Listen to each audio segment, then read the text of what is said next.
Toda confiança carrega um risco de traição. Ela acreditava que podia salvar alguém, mas quem estava realmente à mercê? Cada desabafo, cada detalhe, cada gesto de bondade se tornou munição. Nem toda mão estendida é amiga. Antes de seguir, conta aqui nos comentários sua cidade. Queremos saber até onde nossas histórias estão emocionando pessoas como você. A luz da tarde emana um tom amarelo pálido pelas janelas altas do Centro Comunitário Recomeço, iluminando as partículas de poeira suspensas no ar. O cheiro é uma mistura persistente de café velho, papel mimeografado e uma leve nota de mofo, a fragrância não oficial do desespero silencioso. É aqui, nesta sala austera de cadeiras de plástico azul empilháveis, que Helena encontra seu propósito secundário. Ela não é terapeuta nem conselheira formal. É apenas uma participante que, depois do divórcio brutal, encontrou na escuta o alívio para a própria dor.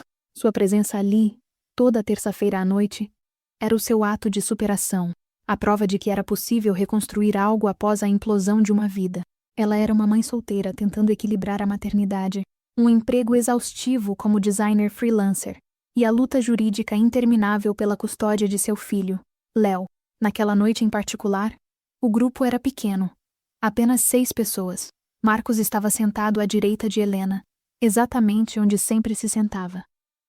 Desde que ele se juntara ao grupo há 6 semanas, Helena notara que a órbita dele parecia gradualmente se fechar em torno dela. Ele era alto, tinha cabelos castanhos ligeiramente grisalhos nas têmporas, e vestia camisas sociais que pareciam sempre um pouco amarrotadas, como se tivessem sido passadas às pressas.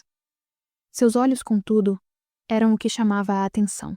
Fundos, castanhos escuros, carregados de uma melancolia que parecia autêntica e inesgotável. Ele falava com uma intensidade que absorvia o oxigênio da sala. Eu não sei mais quem eu sou, Marcos havia dito na reunião anterior, a voz grave e trêmula, gesticulando com as mãos finas. Desde que ela se foi e levou as crianças, eu sou uma casca.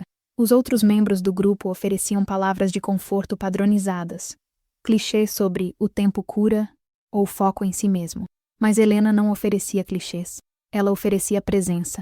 Ela olhava para ele, absorvendo a dor, e respondia com uma honestidade que apenas quem havia lutado nas trincheiras da separação conseguia manifestar. A casca dói. Dói saber que a sua vida não é mais sua, mas a casca não é o fim. É só o invólucro do que ainda não cresceu. Marcos havia se inclinado para a frente, buscando sua expressão, parecendo se alimentar daquela pequena dose de esperança. Essa era a anomalia. Enquanto a maioria dos participantes buscava conforto no coletivo, Marcos buscava um cordão de salvamento singular, e ele o havia atirado diretamente nos pés de Helena. Naquela noite, após o encerramento da sessão, Marcos a interceptou perto do bebedouro barulhento, onde a água saía em jatos irregulares. Ele não parecia nem um pouco melhor do que na semana anterior. Na verdade, parecia pior.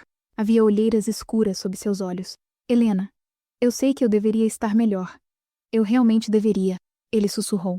A urgência em sua voz era palpável, quase física. Ele segurou um copo de plástico mole, dobrando-o repetidamente. Mas a audiência preliminar, meu advogado diz que as coisas estão piorando. Eu sinto que não tenho mais energia para lutar pelo meu filho. É um peso que me esmaga. Helena sentiu o nó familiar apertar em seu próprio peito.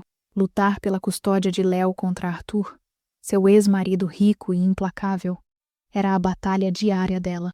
Ela entendia aquela exaustão paralisante. Ela se via em Marcos. Marcos, ela respondeu, a voz baixa, mas firme. Ela se lembrava da solidão excruciante dos primeiros meses. Você precisa se apegar a uma única coisa. A razão pela qual você está aqui. O amor pelos seus filhos. É isso que nos move. Mesmo quando somos apenas mães ou pais solos, lutando contra o mundo. Não desista.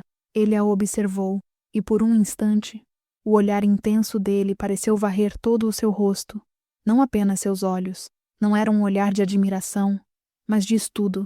Ela descartou a sensação estranha como paranoia, resultado das longas horas de vigilância que ela mantinha contra as táticas sujas de Arthur. Você é a única pessoa que realmente entende a complexidade disso, ele insistiu. A dor que não é só a perda, mas o medo de falhar na frente do seu filho. Eu preciso da sua perspectiva, Helena.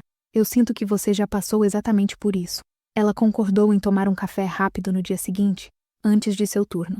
Era uma quebra na regra do grupo, manter os limites. Mas a necessidade que ele exalava era magnética. Ela pensou, se eu posso salvar um pedacinho dele, talvez eu possa provar que não sou a falha que Arthur insiste que sou. Quando ela voltou para casa, o apartamento estava silencioso. Léo já estava dormindo, abraçado ao seu ursinho desbotado. Enquanto Helena o observava, uma onda de amor materno a invadiu. Era por isso que ela tinha que ser forte. Era por Léo. E se ajudar Marcos a encontrar sua força, a tornava um pouco mais forte. Então valia a pena. Enquanto preparava o café para o dia seguinte, ela revisou mentalmente a conversa. Marcos havia detalhado a crueldade emocional de sua ex-esposa, descrevendo como ela usava o filho deles como arma. Ele mencionou de passagem um terapeuta que ele havia despedido porque ele não era prático o suficiente. Ele tinha mencionado que o terapeuta falava muito sobre o ciclo de dependência. Isso era estranho para alguém que parecia agora estar buscando uma nova dependência nela. Ela tentou ignorar a pontada de desconforto. Ele estava fragilizado. Pessoas fragilizadas eram inconsistentes. Ajudá-lo era o seu foco. A reunião de café foi marcada para um pequeno e discreto estabelecimento a 3 quadras de seu escritório. Quando ela chegou, Marcos já estava lá, sentado em uma cabine escura nos fundos. Ele havia feito o dever de casa. O local era calmo e dava privacidade total. Obrigado por vir, ele disse, levantando-se. Ele estava vestido com a mesma camisa, mas desta vez, a gola estava ligeiramente desalinhada. Um detalhe insignificante, mas que contrastava com sua descrição de ser um executivo de sucesso antes do divórcio.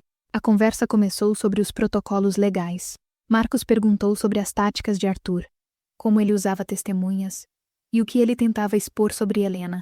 Arthur sempre tentou pintar um quadro de mim como instável e incapaz de prover. Helena explicou, tomando um gole do seu café. Ele usa meu trabalho freelancer, dizendo que é inseguro e tenta distorcer minhas amizades e escolhas de vida. Marcos inclinou a cabeça. E suas emoções? Ele explora como você lida com o estresse? Helena hesitou. Sim. Ele tenta me levar ao limite, esperando que eu reaja de forma exagerada em algum e-mail ou mensagem. Para usar isso como prova de desequilíbrio, Marcos anotou algo em um bloco de notas pequeno, que parecia profissional demais para um desabafo de café. Ele justificou. Desculpe, eu preciso organizar meus pensamentos. Sua experiência pode me ajudar a evitar armadilhas. A conversa se arrastou por quase 1 hora. Marcos não apenas desabafava sobre a própria situação, ele se aprofundava meticulosamente nos detalhes da luta de Helena. Ele perguntou sobre o horário de Léo, sobre a babá que ela tinha que ter dispensado por questões financeiras. E o mais alarmante, ele perguntou sobre o novo namorado casual de Helena, um relacionamento que ela mal havia mencionado ao grupo. Você mencionou que está saindo com alguém. Isso é bom, mas como você garante que ele não será usado contra você? Seus filhos o conheceram? Marcos perguntou, a voz carregada de falsa preocupação. Helena sentiu um arrepio na espinha. Esse detalhe era íntimo. Ela mal havia processado a informação internamente. Quem dirá compartilhado amplamente? Ela respondeu, não. Ele não conheceu Léo. E eu sou extremamente cuidadosa. Ele sorriu. Um sorriso triste. Cuidado é a palavra-chave. Nós que lutamos como pai solo, temos que ser 10 passos à frente. Helena se levantou, sentindo-se estranhamente drenada. Não pelo peso da dor dele, mas pela intensidade focada de suas perguntas. Ela tinha certeza de que estava ajudando-o a encontrar a coragem para lutar, mas havia algo que não se encaixava. Uma dissonância sutil. A maneira como ele segurava a caneta, a precisão cirúrgica de suas anotações, a ausência total de caos físico que geralmente acompanha o colapso emocional. Ele parecia muito organizado para alguém à beira do colapso. Ela balançou a cabeça, forçando-se a rechaçar a desconfiança. Marcos era um homem que sofria, e ela não podia se dar ao luxo de ser cínica. O custo de não estender a mão seria o de deixá-lo cair. Ela prometeu a si mesma que o ajudaria, custasse o que custasse.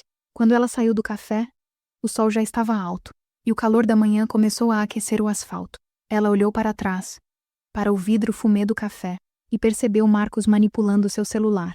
Um arrepio percorreu sua espinha enquanto Helena sentiu pela primeira vez que talvez não estivesse no controle da situação. Ela se afastou rapidamente, tentando ignorar a crescente sensação de vulnerabilidade que a dominava. A semana seguinte foi consumida pela presença crescente de Marcos em sua vida digital e real.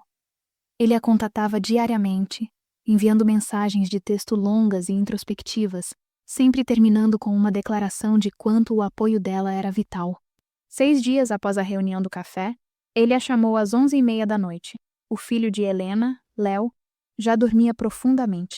Helena estava exausta, tentando finalizar um logotipo para um cliente teimoso. O toque do telefone ecoou na quietude do apartamento. Era Marcos. Me desculpe a hora, Helena. A voz dele estava rouca, quase um lamento. Eu tive um ataque de pânico. A casa parece tão vazia. Eu liguei para você, porque você foi a única pessoa que me disse que valia a pena continuar lutando. Helena respirou fundo. A empatia era um músculo que ela tinha exercitado demais ultimamente, e estava fatigado. No entanto, a ideia de ignorar um grito de socorro era inaceitável. Era o instinto de mãe solo levado ao extremo, o impulso de proteger e nutrir, não apenas o filho, mas qualquer vulnerabilidade que cruzasse seu caminho. Está tudo bem, Marcos. Respire fundo. Ela instruiu, a voz suave. Onde você está? Ele disse que estava no carro, parado perto de um parque, incapaz de voltar para casa. Ele começou a detalhar o medo que sentia de perder tudo, usando uma linguagem que refletia exatamente as vulnerabilidades que ela mesma havia confessado em sessões anteriores do grupo de apoio. Ele falava de terapeutas de Arthur e de monitoramento. Arthur me disse que ele tem informantes. Helena desabafou, caindo na armadilha da confidência mútua.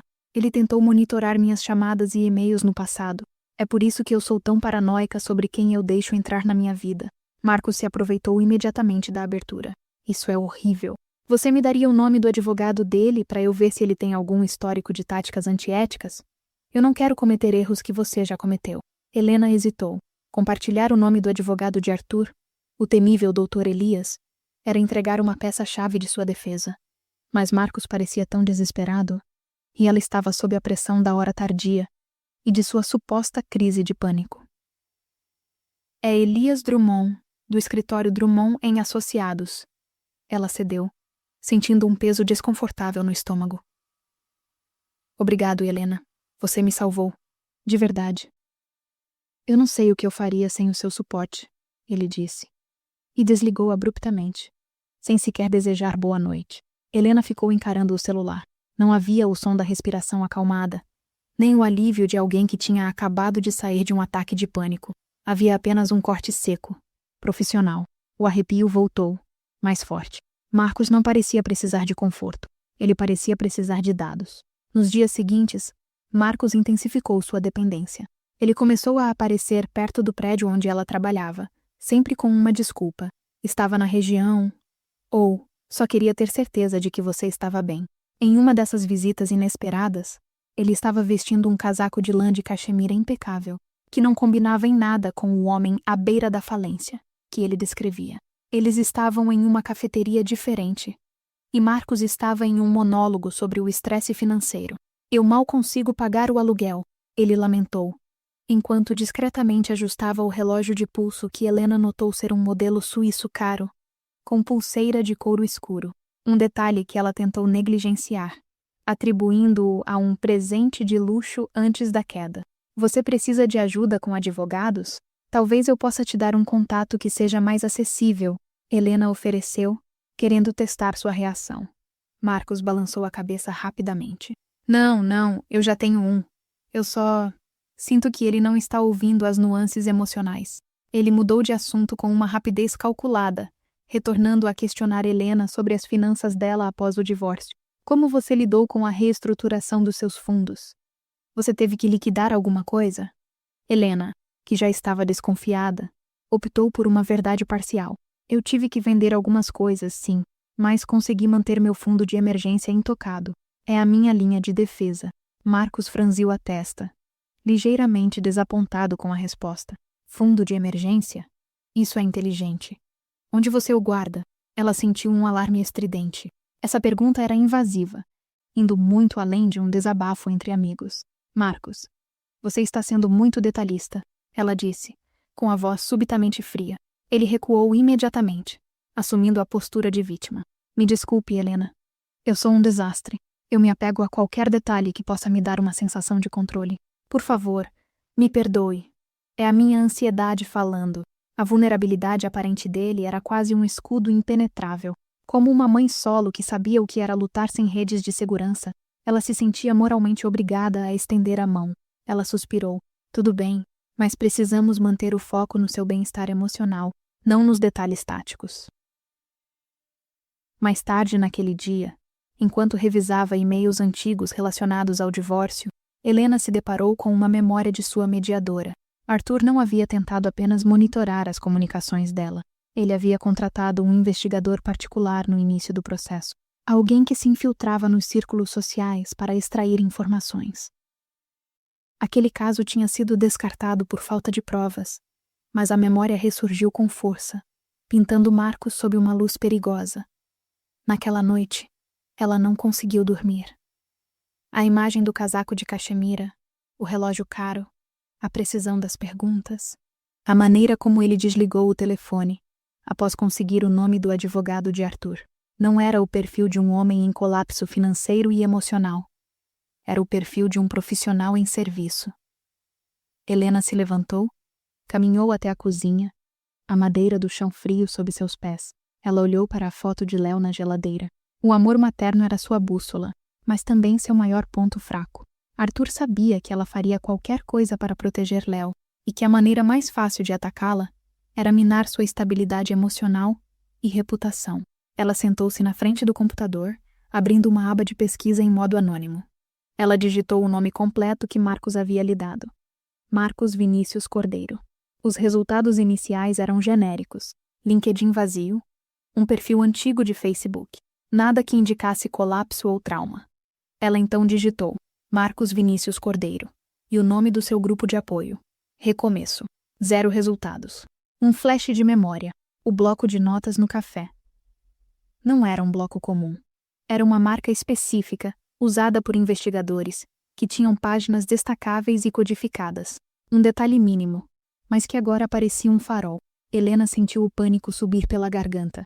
Ela havia derramado sua alma, seus medos mais profundos, suas estratégias mais secretas, para um homem que agora parecia ser um fantasma. Ela fechou o laptop com um baque seco, o som quebrando o silêncio da noite.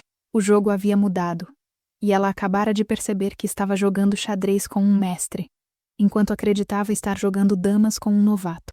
Seus próximos passos teriam que ser de uma coragem e cautela extremas. Helena passou os dias seguintes em um estado de hipervigilância silenciosa.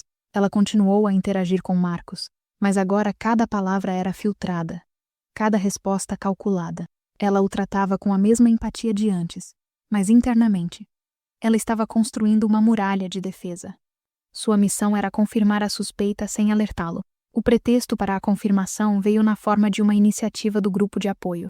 A líder, Dona Clara, sugeriu que os participantes escrevessem depoimentos sobre como o grupo os havia ajudado, para um pequeno boletim informativo interno.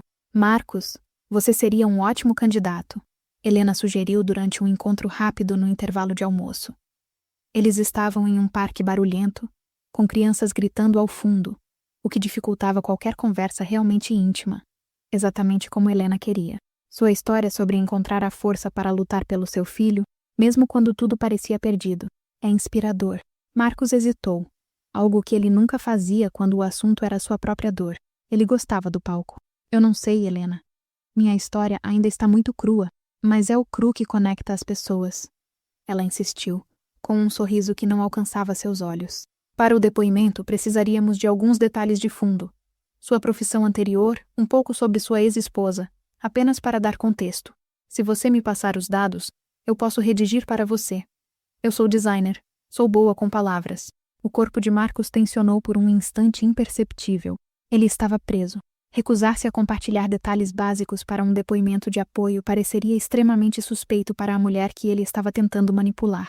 Aceitar significava entregar a ela as ferramentas para investigar. Certo, ele disse, resignado. Eu confio em você, Helena.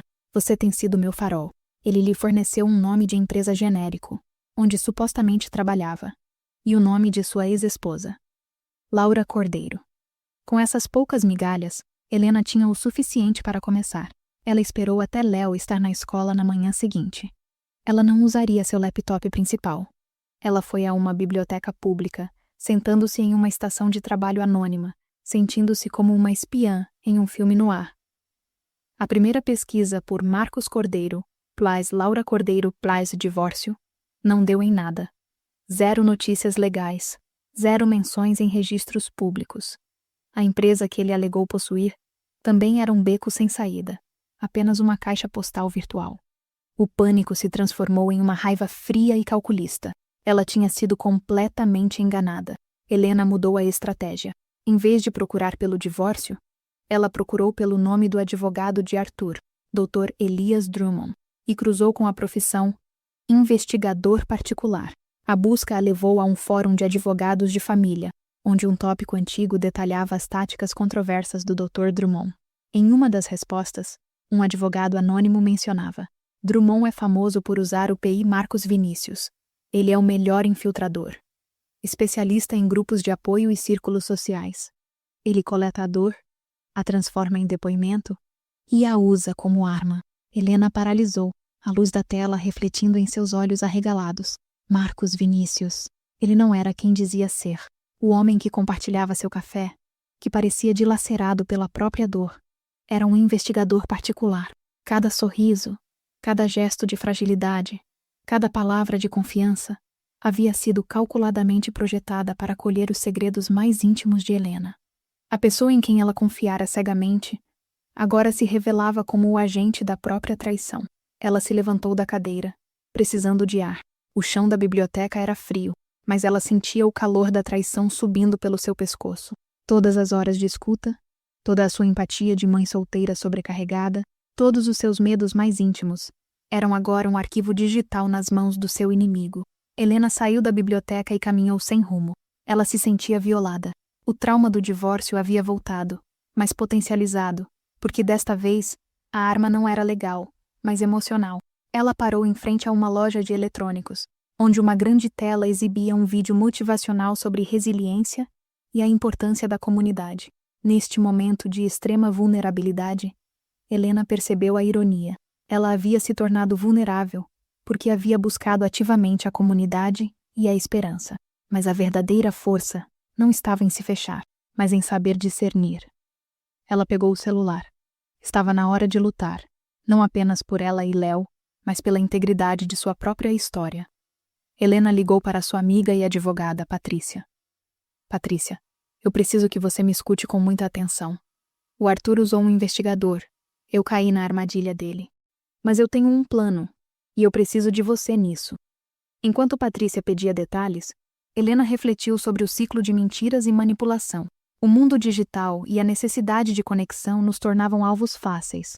Ela pensou nos milhares de pessoas que buscam apoio e superação online, nas redes sociais, em grupos como o dela. O que ela estava vivendo era um lembrete sombrio de quão importante é a vigilância e a solidariedade real. Ela estava prestes a lutar não apenas pelo seu filho, mas para mostrar que, mesmo quando somos apunhalados por dentro, a coragem de expor a verdade é a maior arma. Esta história de traição e resiliência é um alerta. Se você já sentiu que sua vulnerabilidade está sendo explorada, ou se você, como Helena, está lutando para proteger sua família, saiba que você não está sozinho. A verdadeira força está em compartilhar sua história com quem realmente importa e em usar essa experiência para ajudar os outros. Se você se identifica com essa luta pela verdade e pela justiça e quer ver como Helena transformou essa traição em uma vitória, clique no botão de inscrição e siga esta jornada. O apoio mútuo é real, mas precisamos ser a bússola um do outro contra quem tenta nos usar. Fique ligado, porque a próxima parte é a revelação que virou o jogo. Helena voltou para casa, sua mente clara e focada. Ela havia dado a Marcos um prazo para o depoimento. Sexta-feira. Isso lhe dava 2 dias para montar a armadilha. Ela continuou as conversas com Marcos. Mas agora, tudo era um teatro de inversão de papéis. Ela lhe deu informações falsas sobre sua situação financeira, exagerando uma suposta dificuldade em pagar o aluguel e mencionando que ela estava considerando uma mudança drástica de cidade para fugir das pressões de Arthur. Eu mal posso pagar a escola de Léo, ela disse, com uma voz convincente de desespero. Eu talvez tenha que tirá-lo do colégio particular. Marcos. O investigador absorvia cada palavra como se fosse ouro. Não, Helena. Não faça isso. Ele precisa de estabilidade. Eu posso te orientar sobre como solicitar algum auxílio. Helena o interrompeu. Não, Marcos. É inútil. Eu tenho poucas opções. Eu só preciso de força para tomar a decisão mais difícil. Tudo o que ela dizia agora era projetado para ser relatado ao Dr. Drummond. Arthur, através de Marcos, acreditaria que ela estava se autodestruindo e se preparando para fugir, minando sua posição na corte. O perigo era real. Ela estava correndo o risco de que Marcos percebesse o artifício, mas a adrenalina impulsionada pela coragem e o amor materno a faziam continuar. Ela estava jogando a isca mais perigosa possível e estava determinada a ver quem mordia primeiro. Ela sabia que Arthur, ao ouvir que Helena estava considerando a fuga e em colapso financeiro, tentaria usar isso imediatamente para solicitar uma audiência de emergência para a custódia provisória. Esse seria o momento da virada, o clímax, onde a verdade seria revelada. Ela precisava apenas esperar pela reação dele, monitorada através dos movimentos falsamente preocupados de Marcos. A tensão pairava sobre a sala do centro comunitário na terça-feira seguinte. Helena sentou-se na cadeira de plástico, sentindo o suor frio nas palmas das mãos. Marcos estava atrasado, o que era incomum. A líder do grupo começou a reunião, mas Helena não conseguia se concentrar. Ela estava esperando que a isca mordesse. Ela havia enviado a Marcos um e-mail dramático na noite anterior, afirmando que ela estava farta e considerava sumir por um tempo. Uma mentira que Arthur usaria como prova de instabilidade emocional. 10 minutos após o início da reunião, a porta se abriu com um estrondo. Não era Marcos.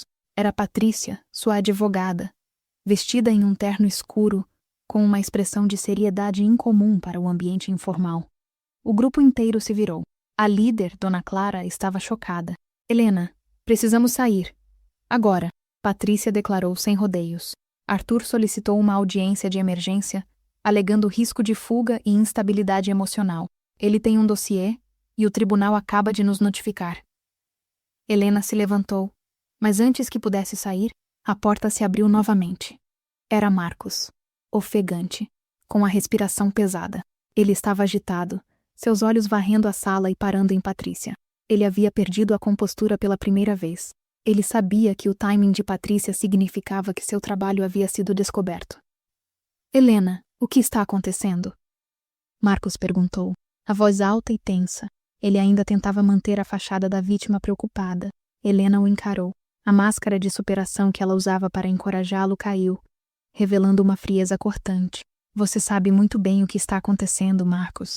Helena respondeu, a voz perigosamente baixa. Ou devo chamá-lo de senhor? Vinícius? Investigador particular, especializado em se infiltrar em grupos de apoio para coletar vulnerabilidades de mãe solo para usar em custódia? A sala ficou em silêncio absoluto. Os outros membros do grupo pareciam petrificados. Marcos ficou pálido, a cor esvaindo-se de seu rosto. Ele não podia negar. Estava encurralado na cena de seu crime. Eu não sei do que você está falando, Helena.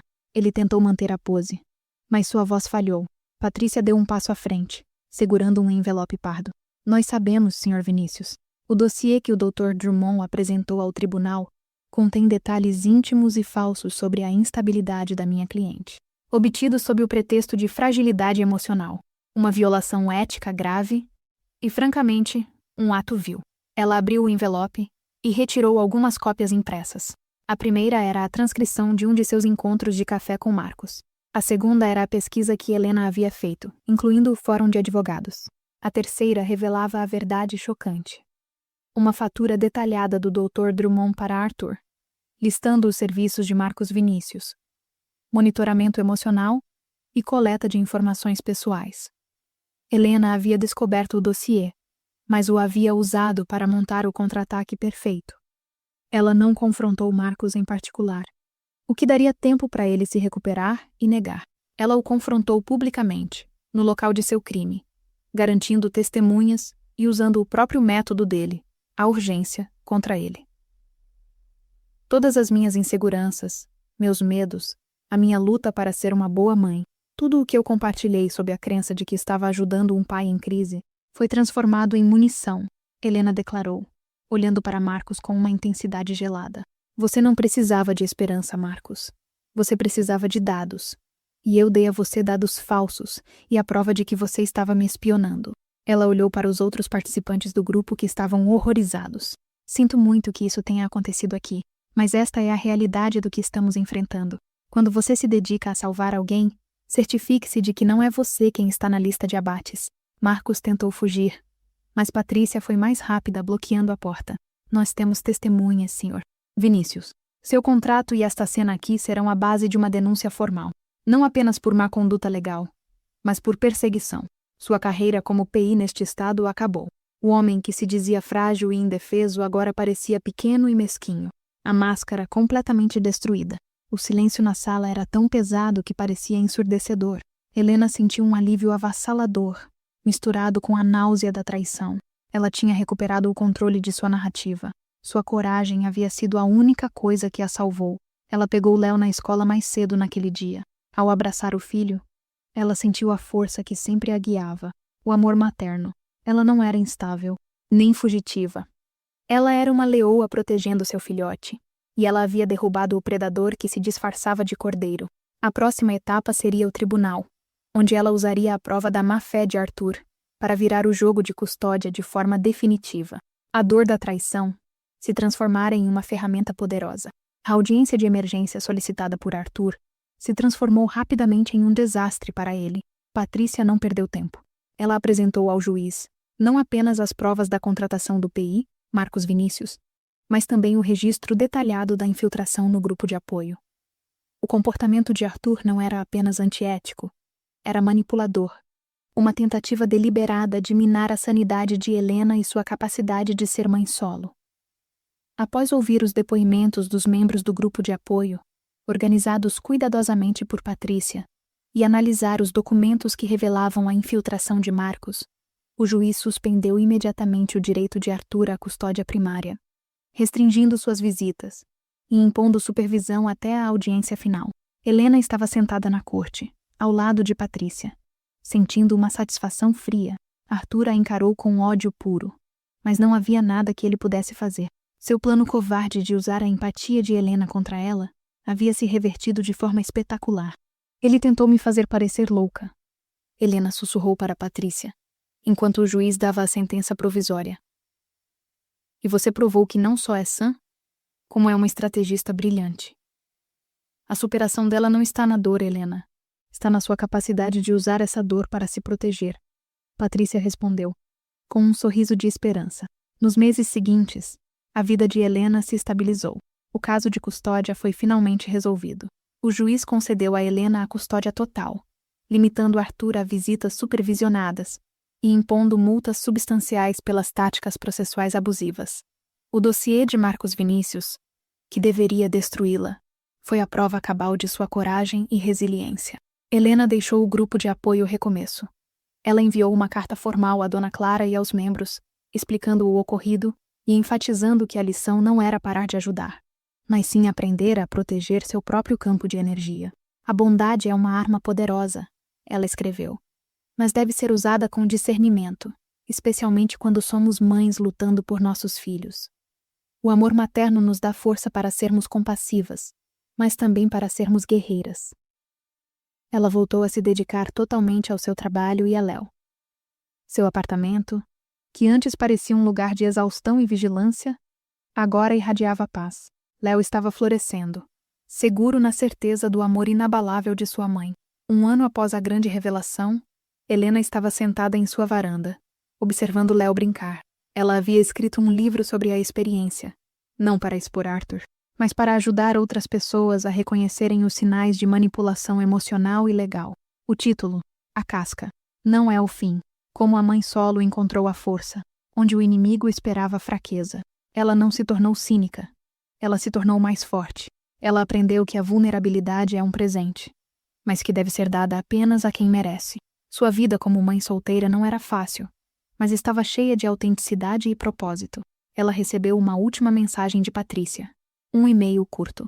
Marcos Vinícius havia perdido sua licença de investigador e estava enfrentando processos civis de outras vítimas de táticas semelhantes. Ele havia se dedicado a coletar a dor dos outros. Agora, ele teria que enfrentar a sua própria.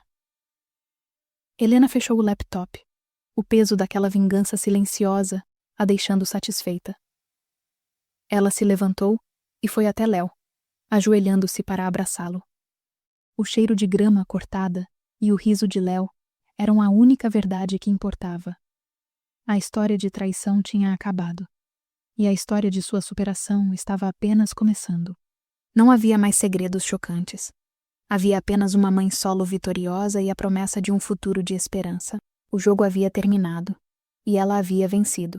O final era fechado, limpo e, acima de tudo, livre. Se você se sentiu tocado pela coragem de Helena, pela força que nasceu da dor e da superação, não deixe essa história acabar aqui. Aprenda a reconhecer sinais, proteger quem ama e transformar vulnerabilidade em força. Cada história compartilhada é um passo para que ninguém mais seja manipulado ou enganado.